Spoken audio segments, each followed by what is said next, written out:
بسم اللہ الرحمن الرحیم۔ السلام علیکم ویورز، آج کی میری ویڈیو کا ٹاپک ہے کہ انسانیت کو آج کل جو مسائل درپیش ہیں اور جن چیلنجز کا ہم سامنا کر رہے ہیں ان کا حل کیسے ممکن ہے۔ ان کا حل صرف اسوہ رسول صلی اللہ علیہ وآلہ وسلم کی پیروی اور تعلیمات نبوی صلی اللہ علیہ وآلہ وسلم پر عمل پیرا ہونے سے ممکن ہے۔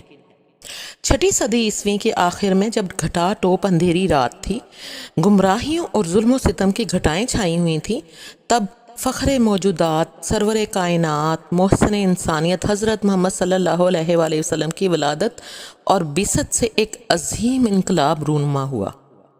آپ صلی اللہ علیہ وآلہ وسلم کی بعثت ایک ایسے معاشرے میں ہوئی کہ دولت پر غرور، جاگیر اور جائیداد اور پر گھمنڈ، نسلی اور خاندانی اونچ نیچ، اپنے آپ کو اونچا اور دوسروں کو نیچا جاننا، غریب پسے ہوئے لوگوں سے چھوت چھات کا معاملہ کرنا، غریب مسکین کو دبانا، کمزوروں کی کمزوریوں کی بنیاد پر استحصال کرنا، عورتوں کو محض خدمت گزار جاننا، شوہروں کی موت کے بعد ان کی زندگی کو عقارت ماننا، یہاں تک کہ ان کی خودکشی کو ان کے لیے ذریعہ نجات سمجھنا، ایک خدا سے انکار اور سینکڑوں ہزاروں دیوی دیوتاؤں کے سامنے ماتھا رگڑنا، من مانی باتوں کو مذہب سمجھ لینا، خود غرضی، بے رحمی، سود، زنا، شراب اور جوا وغیرہ ایسی بیماریاں تھیں جن کی وبا پوری دنیا میں پھیلی ہوئی تھی۔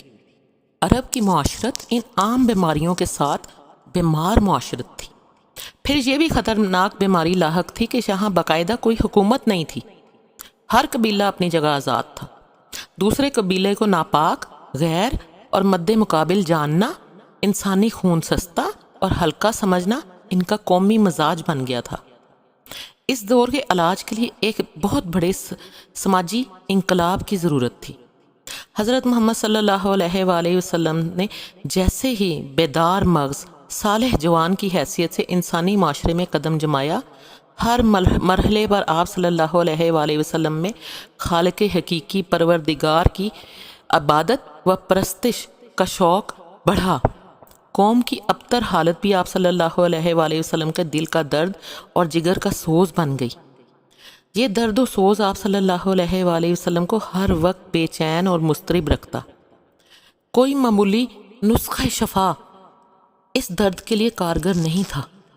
اسی لیے آپ صلی اللہ علیہ وآلہ وسلم کی حیات طیبہ مسلسل جدوجہد اللہ کے بندوں کی زندگیوں کو بدل دینے کی سعی کا عنوان ہے۔ آپ صلی اللہ علیہ وآلہ وسلم نے اپنے اخلاق، کردار اور اعمال کے ساتھ انسانوں کے دلوں کی سطح ہموار کی۔ آپ صلی اللہ علیہ وآلہ وسلم نے عام الناس کی تربیت و اصلاح کے لیے ایک تنظیم بنائی جس کے ارکان کا یہ عہد ہوتا تھا: ہم اپنے وطن سے بے امنی دور کریں گے، غریبوں کی امداد کرتے رہیں گے، مسافروں کی حفاظت کریں گے، طاقتور کو کمزور پر، بڑوں کو چھوٹوں پر ظلم کرنے اور ناانصافی سے روکیں گے۔ اصلاح کا یہ اتنا بڑا چارٹر یا عہد تھا کہ جس پر عمل کے لیے دلوں کی دنیا بدلنے والوں کی سطح کی ناہمواری کے خاتمے کی ضرورت تھی۔ اسی لیے ظلم کے معاشرے میں انسانیت کو محسن، صادق و امین اور رحمت للعالمین کی ضرورت تھی۔ آپ صلی اللہ علیہ وآلہ وسلم کی بعثت سے اصلاح اور انقلاب کا راستہ کھل گیا۔ اسی لیے قرآن کریم میں اللہ تعالیٰ نے اعلان کر دیا: اے نبی صلی اللہ علیہ وآلہ وسلم، بے شک ہم نے آپ کو اس شان کا رسول بنا کر بھیجا کہ آپ گواہ رہیں اور آپ بشارت دینے والے اور ڈرانے والے ہیں، اور اللہ کی طرف اس کے حکم سے بلانے والے ہیں، اور آپ ایک روشن چراغ ہیں۔ نبی مہرباں صلی اللہ علیہ وآلہ وسلم نے انسانی زندگی، انسانی فطرت کی ضروریات کے پیش نظر انسانوں کی رہنمائی کی، اور جو لوگ دائرہ اسلام میں آ گئے ان کی فکر، کردار سازی اور اندر کے انسان کو بدل دینے کی مسلسل سعی کی، اور اس میں آپ صلی اللہ علیہ وآلہ وسلم کامیاب رہے۔ آپ صلی اللہ علیہ وآلہ وسلم انسان کامل ہیں اور اپنی امت کے لیے یہی معیار دیا اور اصولی بنیادیں فراہم کر دیں۔ سیرت خاتم الانبیاء صلی اللہ علیہ وآلہ وسلم کے مطالعے سے بنیادی رہنمائی کے وہ چند پہلو جو بندہ مومن کی زندگی کو کامیاب، اللہ کے ہاں قبولیت سے آخرت کی نجات اور رسول اللہ صلی اللہ علیہ وآلہ وسلم کی شفاعت کا ذریعہ بنا دیتے ہیں۔ مومن کی صفات کیا ہیں اور کیا ہونی چاہیے؟ بندہ مومن کے لیے اخلاق حسنہ کیا ہیں؟ اہل ایمان کو باہمی تعلقات کی کشیدگی سے بچاؤ اور مثالی تعلقات کی کیا رہنمائی دی ہے؟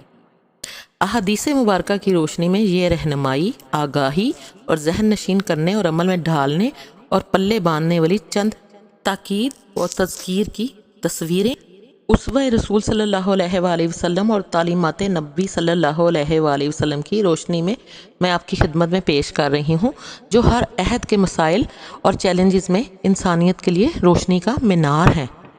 رسول اللہ صلی اللہ علیہ وآلہ وسلم کی تعلیمات اور احادیث مبارکہ سے روشنی ملتی ہے کہ مومن کی صفات کچھ یوں ہیں۔ آپ صلی اللہ علیہ وآلہ وسلم نے فرمایا کہ مومن کی عادت نہیں کہ لان تان کرے، فحش گوئی یا بےہودگی اختیار کرے۔ آپ صلی اللہ علیہ وآلہ وسلم کا فرمان ہے کہ جو کوئی کسی شخص کو کسی ایسے گناہ پر تانے دے جس سے اس نے توبہ کر لی ہو، ایسا شخص مرنے سے پہلے وہ کام ضرور کرے گا، یعنی اس گناہ میں آلودہ ہوگا۔ آپ صلی اللہ علیہ وآلہ وسلم سے سوال کیا گیا، کیا مومن بزدل ہوتا ہے؟ فرمایا ہاں۔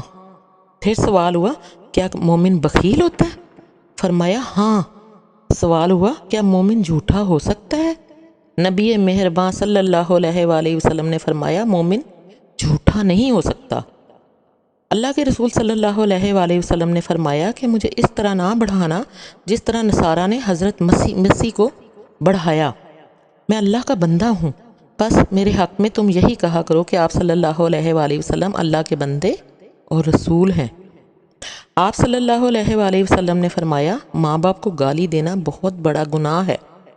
صحابہ رضی اللہ تعالیٰ عنہ نے فرمایا، حضور صلی اللہ علیہ وآلہ وسلم، کوئی اپنے ماں باپ کو کوئی گالی دیتا ہے؟ فرمایا ہاں، جو شخص دوسرے کے ماں باپ کو گالی دے گا وہ جواب میں اس کے ماں باپ کو گالی دے گا، تو یہ گالی اس نے اپنے ماں باپ کو دی۔ مومن کی تربیت کے لیے حضور صلی اللہ علیہ وآلہ وسلم نے فرمایا، اللہ تعالیٰ نے تم پر حرام کیا ہے ماؤں کی نافرمانی کرنا، لڑکیوں کو زندہ درگور کر دینا، اپنا مال روکنا اور لوگوں سے مانگنا، ادھر ادھر کی باتیں کرتے رہنا اور کثرت سے سوال کرنا اور مال ضائع کرنا بھی خدا کو ناپسند ہے۔ خاتم المرسلین صلی اللہ علیہ وآلہ وسلم کی تعلیم و تربیت نے صحابہ اکرام رضی اللہ تعالیٰ عنہ کو جس مسلسل اور کٹھن نظام تربیت سے گزارا، انہیں دیکھیں، اخلاق حسنہ کے نقش تلاش کریں تو رہنمائی ملتی ہے کہ محسن انسانیت حضرت محمد صلی اللہ علیہ وآلہ وسلم نے فرمایا کہ مسلمانوں کے شایان شان نہیں کہ طعنے کریں، غیبت کریں، تجسس اور حسد میں پڑے رہیں۔ اللہ تعالیٰ فحش کام کرنے والے اور فحش گو سے محبت نہیں رکھتا، جو بازاروں میں چلاتا پھرتا ہے۔ مومن کی یہ شان نہیں کہ وہ لان تان کرے۔ تم ایک دوسرے سے یہ نہ کہو کہ تجھ پر خدا کی لعنت ہو یا اللہ کا غضب ہو یا دوزخ میں جائے۔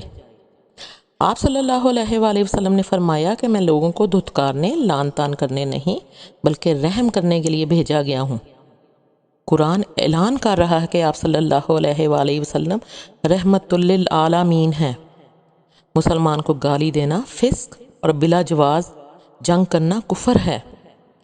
سرکار دو عالم صلی اللہ علیہ وآلہ وسلم کے یہ ارشادات ہر جگہ عوام الناس تک پہنچا دینا ہر عالم، ہر صاحب ایمان کا کام ہے۔ آپ صلی اللہ علیہ وآلہ وسلم نے فرمایا، مومن میں تمام خصائل پیدا ہو سکتے ہیں سوائے خیانت اور جھوٹ کے۔ فرمایا کہ 6 چیزوں کی تم ضمانت دو، میں تمہارے لیے جنت کی ضمانت دیتا ہوں۔ نمبر 1، جب کوئی سچ بات کرو سچ بولو۔ نمبر 2، جب کوئی وعدہ کرو پورا کرو۔ تیسرے نمبر پر ہے کہ اپنی شرمگاہوں کی حفاظت کرو۔ نمبر 4 ہے امانتوں کی حفاظت کرو۔ نمبر 5، اور اپنی آنکھیں نیچی رکھو۔ نمبر 6، ہاتھوں کو ظلم ناانصافی سے روکو۔ آپ صلی اللہ علیہ وآلہ وسلم نے بندہ مومن کی تعلیم اور عمل کے لیے رہنمائی فرمائی کہ جس میں امانت نہیں اس کا ایمان نہیں، اور جس کا عہد مضبوط نہیں اس کا دین نہیں۔ قسم ہے اس ذات کی جس کے قبضے میں محمد صلی اللہ علیہ وآلہ وسلم کی جان ہے، کسی شخص کا دین ٹھیک نہیں ہوتا جب تک اس کی زبان ٹھیک نہ ہو، اور زبان ٹھیک نہیں ہوتی جب تک اس کا دل ٹھیک نہیں ہوتا۔ وہ شخص جنت میں داخل نہیں ہوگا جس کا ہمسایہ اس کی شر یعنی بوائق سے محفوظ نہ ہو۔ لوگوں نے پوچھا یا رسول اللہ صلی اللہ علیہ وآلہ وسلم بوائق کیا ہے؟ فرمایا اسے دھوکہ دینا اور اس پر ظلم کرنا۔ رسول اللہ صلی اللہ علیہ وآلہ وسلم نے انسانی معاشرے خصوصاً اہل ایمان اپنے امتیوں کی تعلیم و تربیت میں رہنمائی فرما دی۔ ایک شخص نے عرض کیا حضور صلی اللہ علیہ وآلہ وسلم میرے حسن سلوک کا سب سے زیادہ مستحق کون ہے؟ فرمایا تمہاری ماں۔ عرض کیا پھر کون؟ فرمایا تمہاری ماں۔ عرض کیا پھر کون؟ فرمایا تمہاری ماں۔ عرض کیا پھر کون؟ فرمایا تمہارے والد۔ حضرت محمد صلی اللہ علیہ وآلہ وسلم نے ارشاد فرمایا کہ میں تمہیں بڑے بڑے 3 گناہ نہ بتاؤں؟ صحابہ رضی اللہ تعالیٰ عنہ نے عرض کیا ہاں رسول اللہ صلی اللہ علیہ وآلہ وسلم بتائیے۔ فرمایا اللہ کا شریک بنانا، ماں باپ کی نافرمانی کرنا اور مکر و فریب کی بات کہنا۔ حضور صلی اللہ علیہ وآلہ وسلم نے فرمایا کہ اس شخص کی ناک خاک آلود ہو، اس کی ناک خاک آلود ہو، اس کی ناک خاک آلود ہو۔ عرض کیا گیا یا رسول اللہ صلی اللہ علیہ وآلہ وسلم کس کے لیے؟ فرمایا اس شخص کے لیے جو اپنے ماں باپ میں سے دونوں کو یا ایک کو بڑھاپے میں پائے اور پھر ان کی خدمت کر کے جنت میں داخل نہ ہو۔ ایک شخص نے آپ صلی اللہ علیہ وآلہ وسلم سے عرض کیا یا رسول اللہ صلی اللہ علیہ وآلہ وسلم ماں باپ کا حق اولاد پر کیا ہے؟ فرمایا وہ دونوں تمہاری جنت اور دوزخ ہیں۔ تمام گناہوں میں سے اللہ جسے چاہے معاف فرما دیتا ہے مگر ماں باپ کی نافرمانی کی سزا موت سے پہلے زندگی میں ہی دے دی جاتی ہے۔ ایک نوجوان حضرت محمد صلی اللہ علیہ وآلہ وسلم سے دریافت کرتا ہے آپ صلی اللہ علیہ وآلہ وسلم نے فرمایا جو نیک لڑکا اپنے والدین کی طرف محبت کی نظر سے دیکھتا ہے اس کے لیے اللہ تعالیٰ اس کی ہر نظر کے بدلے ایک مقبول حج لکھتا ہے۔ صحابہ رضی اللہ تعالیٰ عنہ نے عرض کیا اگرچہ وہ روزانہ 200 مرتبہ دیکھے؟ فرمایا ہاں اللہ بہت بڑا اور نہایت پاک ہے۔